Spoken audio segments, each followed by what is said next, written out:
So mwabalowooza nti byebyo. So ebbaluwa yange nagisharinze yeno it's my letter nagiwandiise n'enjula electoral commission era nninze kunziramu nnoza kansoke gisome verbatim mumanye nti mundabe kati nga nze njogera baleme bagamba kati ebbaluwa ebiwandiiko babize mabirizi yakoze eki balimba ebbaluwa biki so it's my letter ye principal so it's my letter principal yokubiri biki ebirimu those are matters of public importance, actually great public importance. Ensonga ezikwata ku ggwanga lino engeri gye litambulamu ne tutya olutwala mu maaso. Request for certified copies of nomination academic papers for Mr. Kyagulanyi Robert Sentamu, parliamentary candidate in 2017 by-elections for Kyaddondo County East constituency. It is therefore means that before nominating the said candidate, he availed to you his academic documents to prove that he completed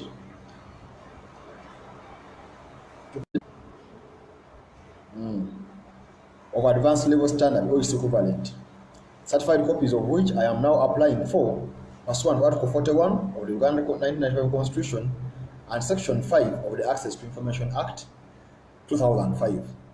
I'm asking for nomination documents, period. Nomination documents. Honorable. So my question is, nomination documents is njagala. Last year nasa empapula za Museveni namta mbwairo bwe. Nasa empapula za Museveni nga njagala kuzikomparinga neza tumwesigi. Nga ngamba isabukana kodi Museveni netumwesigi basomera musomero basomera mukadde ke kamu.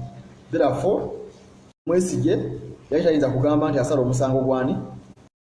The law is the law. Njagala muyiga ekintu kimu rule of law eri uniform. Omutajige Uganda ejja nyumira. Tetugenda kubeera kwebyo. Our concern is one, Kyagulanyi oba oyina empapula bw'oba ozirina zigamba zitya. Lwaki waliwo contradiction?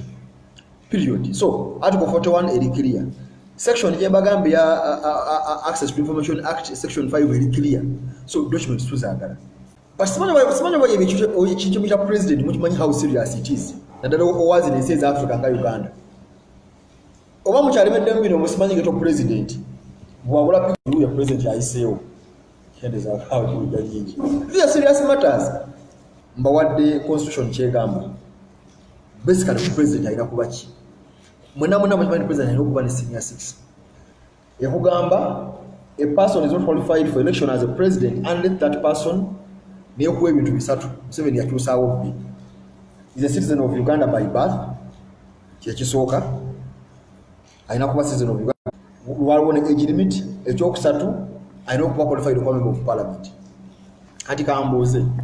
Twala muyimbi aliwo kati w'amaanyi Alicia Keys oba kwenda abayimbi ab'Amerika bemanya ab'amaanyi. Kalugeza abayimbi ab'Amerika ab'amaanyi zo n'aganja nnyo. Tukatusobola okuba ebiwandi. Tudde ku citizenship by birth. Azze n'aganja nnyo omuyimbi oyo Alicia Keys oba ani. N'agamba agaba president wa Uganda. Mumulonda. So what about nominating Alicia Keys? What about nominating Alicia Keys olwokuba abantu bamwagadde nnyo bamusiimi?